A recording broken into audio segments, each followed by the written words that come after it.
علیکم جناب، میں ہوں تہمینہ شیخ۔ جسٹس فار انیس قتل کیس، اس حوالے سے ایک تازہ ترین اپڈیٹ سامنے آئی ہے اور پولیس نے بہت بڑا جھٹکا دیا ہے انیلا کو ایک مرتبہ پھر سے۔ یہ پولیس کا کیا جھٹکا ہے، یہ تمام ڈیٹیلز میں آج کے ولاگ میں آپ کے ساتھ باقاعدہ شیئر کروں گی۔ آپ لوگوں کو پتا ہوگا کہ لاسٹ ولاگ میں نے آپ لوگوں سے یہ خبر شیئر کی تھی کہ پہلے تفتیش چینج کروانے کے لیے درخواست دی گئی تھی ایس پی صاحبہ کو، اس کے بعد درخواست دی گئی تھی ایس ایس پی صاحبہ کو۔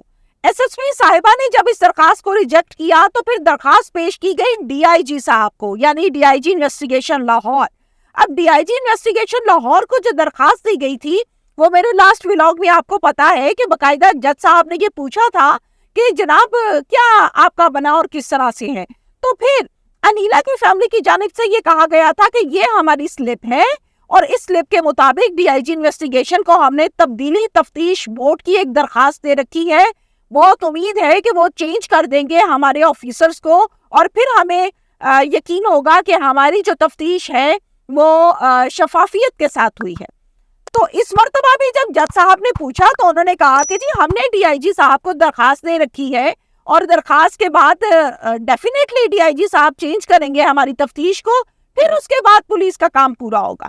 تو جج صاحب نے یہ ساری بات سننے کے بعد نعمان کا جو وکیل تھا وہ بھی وہاں پر موجود تھا چونکہ، تو انہوں نے جج صاحب سے کہا کہ جج صاحب یہ بالکل غلط بات ہے، آپ کے سامنے میں ایک نوٹیفیکیشن پیش کرنا چاہتا ہوں اگر آپ مجھے اجازت دیں۔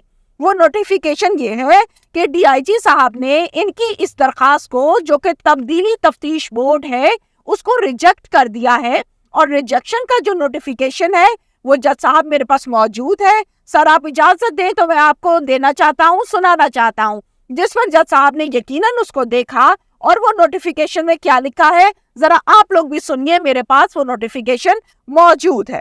جناب، پولیس آرڈر 2002 کے آرٹیکل A18 کے تحت قائم اسٹینڈنگ بورڈ کا اجلاس 29/05/2024 کو ہوا، یعنی 2024 کو ہوا، جس میں مقدمہ ایف آئی آر نمبر 1223/24 مورخہ 29/3/24 سیکشن کے تحت پی پی سی پی ایس 302/34 اسلام پورہ Lahore ملزمہ Mrs Aneela be be کی درخواست پر اس کی پہلی تفتیش میں تبدیلی کے لیے غور کے لیے رکھا گیا تھا۔ کیس کے دونوں فریقین کو 0.1 کے ساتھ طلب کیا گیا۔ کیس لمبے عرصے تک ذاتی طور پر سنا گیا۔ نمبر 1، درخواست گزار تفتیش کی تبدیلی کے لیے کوئی معقول جواز پیش نہیں کر سکا۔ نمبر 2، تفتیش میرٹ پر کی جاتی ہے جس میں کسی تبدیلی کی کوئی ضرورت نہیں ہے۔ ڈسٹرکٹ اسٹینڈنگ بورڈ سے رائے لینے کے بعد زیر دستخطی کا خیال ہے کہ بورڈ کی رائے معقول وجوہات پر مبنی ہے، لہذا درخواست اس طرح سے فلفل کی جاتی ہے۔ اور اس کے بعد نیچے inspector general police investigation Lahore اور تاریخ وغیرہ لکھ دی گئی ہے، ساتھ میں یہ بھی درج کیا گیا ہے کہ ڈی ایس پی لیگل بھی یہاں پر ہے۔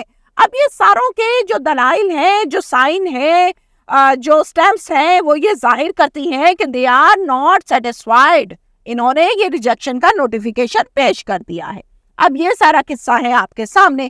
اب تھوڑا سا مزید میں آگے چلتی ہوں اور آپ کو میں بتاؤں کہ ملزم حمزہ اور عثمان کے متعلق بھی لوگ جاننا چاہتے ہیں، آپ لوگوں کے سوالات تھے کہ ان دونوں کا ٹرائل کہاں پہنچا، یہ سب کہاں پر گئے۔ اب آپ کو میں اس حوالے سے ڈیٹیل کے ساتھ بتاؤں کہ حمزہ جو کہ سوتیلا بیٹا تھا ملزم، اور عثمان کا ٹرائل جو ہے وہ جناب شروع ہو چکا ہے، اور اس ٹرائل کے حوالے سے جو پہلی پیشی تھی وہ 10 جولائی کو رکھی گئی ہے، یعنی 10 جولائی کو فرسٹ ہیئرنگ ہوگی حمزہ اور عثمان کے کیس کی۔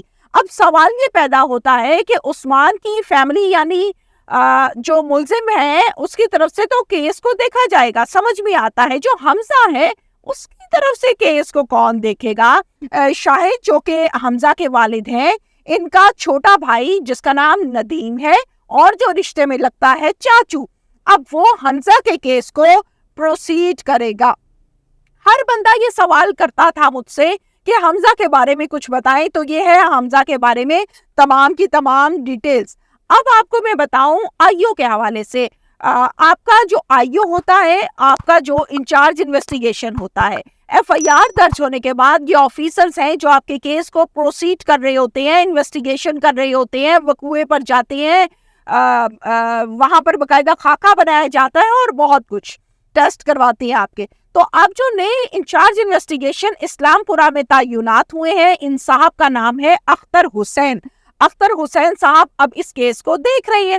اب اختر حسین صاحب جب یہاں پر تعینات ہوئے تو ظاہر ہے جتنے بھی کیسز آلریڈی تھانے میں چل رہے تھے، ان تمام کیسز کے مدعیان جو ہیں وہ نئے انچارج کے پاس پیش ہوتے ہیں اور اپنے کیس کے متعلق وہ اپڈیٹ لینا چاہتے ہیں۔ اسی طرح سے اختر حسین صاحب نے بھی اس کیس کے مدعیوں کو بلایا اور ان سے پوچھا، تو انہوں نے اپنے تحفظات اور پرانا سابقہ جو سلسلہ چل رہا تھا وہ بتایا۔ اسی طرح اسی کیس کے ملزم پارٹی کی جب ہم بات کرتے ہیں، یعنی کہ انیلا کی ہم بات کرتے ہیں، عثمان کی ہم بات کرتے ہیں، حمزہ کی ہم بات کرتے ہیں، تو ان کی طرف سے ان کی فیملیز بھی پیش ہوئی اور انہوں نے اختر حسین کو کہا کہ سر جی ہمارے ساتھ بہت ظلم ہوا ہے، ہماری کسی نے نہیں سنی، کوئی ہماری بات سننے کو تیار نہیں ہے۔ جس پر اختر حسین صاحب ظاہر ہے آفیسر ہیں اور وہ دونوں سائڈوں کی بات سنتے ہیں اور فیصلہ پھر میرٹ پر کیا جاتا ہے۔ انہوں نے ساری بات سننے کے بعد یہ ایک جملے پر بات ختم کی جو بہت امپورٹنٹ ہے، جو میں آپ لوگوں کے ساتھ شیئر کر رہی ہوں۔ انہوں نے کہا، یاد رہے کہ اس مرتبہ جب اختر حسین کے پاس فیملی پیش ہوئی تو انیلا بھی ساتھ میں تھی۔ انیلا سے اختر حسین انچارج انویسٹیگیشن تھانہ اسلام پورہ عرض کرتے ہیں کہ محترمہ، انیس آپ کی رشتے میں لگتی ہے پھپھو، اور پھپھو بڑا قریبی رشتہ ہوتا ہے، بڑا عزت دار رشتہ ہوتا ہے۔ جب انیلا سے یہ بات کی تو انیلا نے غور سے اختر حسین صاحب کو دیکھنا شروع کر دیا کہ اب یہ کیا کہیں گے، شاید میرے حق میں ہوں۔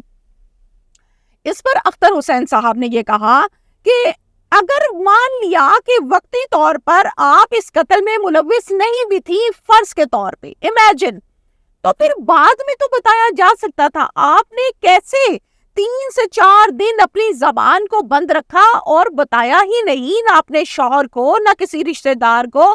آپ کی شادی تو اپنوں میں ہوئی ہے، ہم یہ بھی نہیں کہہ سکتے کہ یہ غیر فیملی ہے تو آپ نہیں بتا پائیں۔ تو آپ 3-4 دن جو خاموش رہی ہے، یہ بہت بڑی زیادتی ہے اور یہ بہت بڑی مثال بھی ہے اور شہادت بھی ہے کہ آپ اس قتل میں برابر کی شریک ہیں۔ Thank you very much.